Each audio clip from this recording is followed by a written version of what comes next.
અંકલેશ્વર બ્રિજનગર બહાર વીજ ટ્રાન્સફોર્મરમાં આગ ભભૂકી ઉઠી હતી. બાજુમાં આવેલ કેબિન અને લુહાર કેબિન ચપેટમાં આવી જતા એક તબક્કે આગે વિકરાળ સ્વરૂપ લીધું હતું. છેલ્લા 15 દિવસમાં વીજ ટ્રાન્સફોર્મરમાં આગ લાગવાની આ ત્રીજી ઘટના સામે આવી હતી. પાલિકા ફાયર ટીમ દ્વારા ગણતરીના સમયમાં કાબુ મેળવાયો હતો. વીજ નિગમ દ્વારા અંડરગ્રાઉન્ડ લાઇન નાખ્યા બાદ આગ લાગવાના બનાવો નોંધપાત્ર વધારો થયો છે.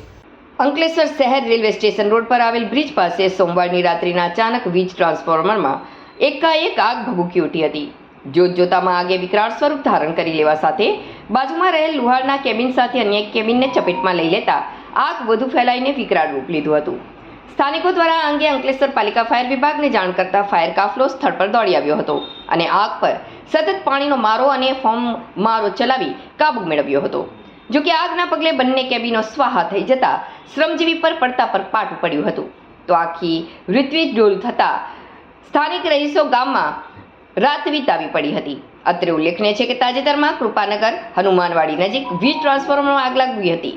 છેલ્લા 15 દિવસમાં ઉપરા છાપરી આ ઘટના બની રહી છે. ખાસ કરીને અંડરગ્રાઉન્ડ લાઇન નાખ્યા બાદ આવી ઘટના વધવા પામી છે.